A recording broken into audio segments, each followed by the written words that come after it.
to research the company, nothing looks worse than sitting across from your interviewer and not know a very integral part of the company.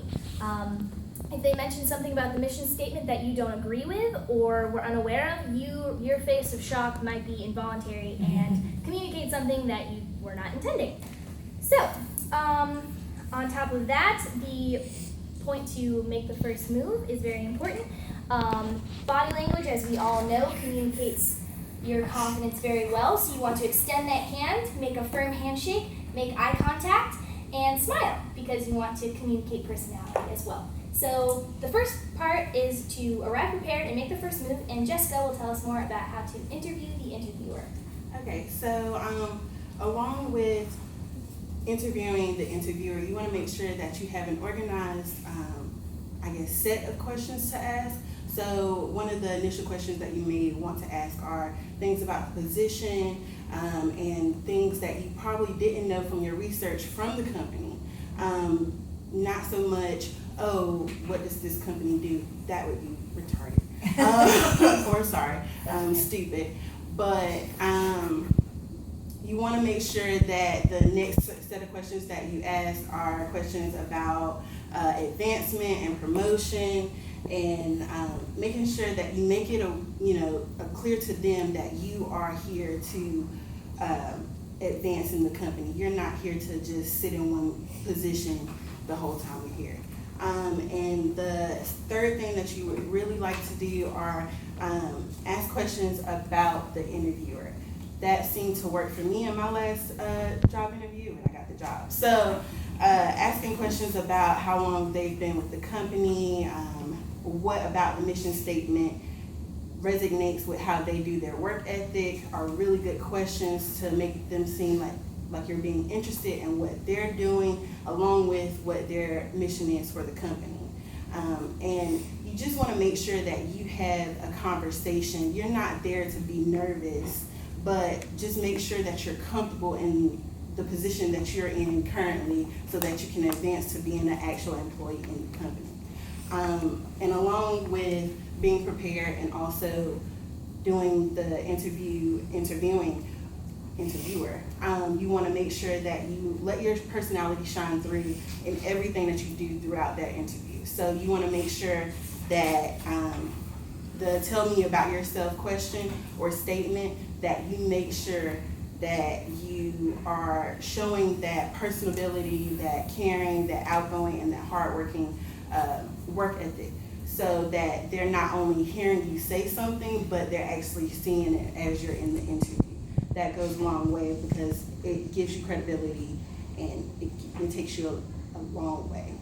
So with that being said, we would like to move on to our activity where we can test your comprehension. Yes, so we are going to test everything that we just told you. We have 3 points. Remember that you want to arrive prepared and you want to make the first move, right? You also have to, you also have to interview the interviewer, okay? So obviously they're going to give you an opportunity to ask questions, so you want to capitalize on that. And the third thing is to let your personality shine through. So letting your personality shine, but maybe not too bright where they get too much information. So with that being said, I know that we've done a lot of mock presentations or mock interviews, so we're going to try and make this as fun for you as possible. I know that we have a lot of boisterous people in this class. We all have opinions, and I love it. This is my first communications class, so it's been really eye-opening for me. So I know we've all been classically conditioned not to speak out of turn, but here's your opportunity. We are going to be sitting down. Jessica is going to be the lovely interviewer asking me, the interviewee, questions. So I will walk in and we'll commence the interview, and if you see me doing something that might not be as good of a choice, you can say pause, and then we will ask you if you would like to explain your decision or why you might have paused it. Now, this won't be as cut and dry. It might be a little more subtle, so feel free to say pause and get this going. Okay, so pull over that chair. No, you want to. So, action. Okay. Hello. My name is Ellen. I'm here to interview branch manager. Okay, nice to meet you. So we would like to start off with asking about your strengths. So what are your strengths? Well, my strengths are all outlined in my resume. Here you are, just in case you would like to look at it later. I shine best when I am doing teamwork activities or projects. I know when to step up as a leader as well as step back and be more of a supporting role in the team. So I'm very team-oriented. Okay, and so I would like to ask, how did you hear about our company? Actually, I hadn't even heard of you before a week ago. Okay, so remind me of your name, Cameron? Yeah. Okay, so would you like to tell us why you paused me? I don't think you should ever tell an interviewer that you hadn't heard of the place the week before. Like, you need to, even if you don't know anything, at least pretend. Exactly. Okay, so you want to seem as knowledgeable as possible about the company. You should have done the research already, and it's all right to say that you were referred to the company by a friend, but you should never let that potential blind spot show in your interview. So, action. Okay, so you seem to have some type of interest in our company. Would you have any questions for me? I am just super excited about being here. I can't think of anything right now, but my number is on the sheet. Okay, let's have somebody new. Who paused me? All right, go for it. You should ask questions. Obviously, great. Yes, thank you so much. So one of our main points and the point where you can really make yourself memorable is to interview the interviewer.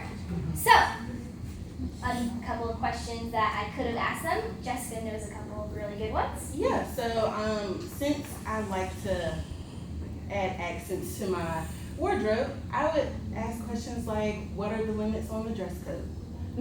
That actually went a lot further than I thought in my last interview. So she made it seem like it was okay for me to ask that question, because you never want to just pop up at work with something that you're not supposed to be wearing. Mm-hmm. Of course, they're going to give you probably a handout of what the dress code is, but it's always that extra incentive to, go the extra mile to know that you're prepared for your work. Yes. Okay. So, action again. Okay. Okay. So, it seems that are you sure that you don't have any questions? Well, actually, I just thought of one. I am really curious about your own personal experience with the company. I want to know how you feel about the company's mission statement as well as what the company has done for you. Okay, that's a great question. So I would say that I've been here for 2 years, and I am now a manager on duty, and through that experience, I've learned so much about teamwork and all those different things, and I feel like you have that personality that would work really well with our company. Oh, well, thank you so much. All right. So, nice meeting you, Ellen. Nice meeting you as well, Jessica. All right. Hope to hear from you soon. Exits the building. Okay. So, that's just an example of a couple of things that may not be as apparent to everybody who has been in 2 or more interview situations.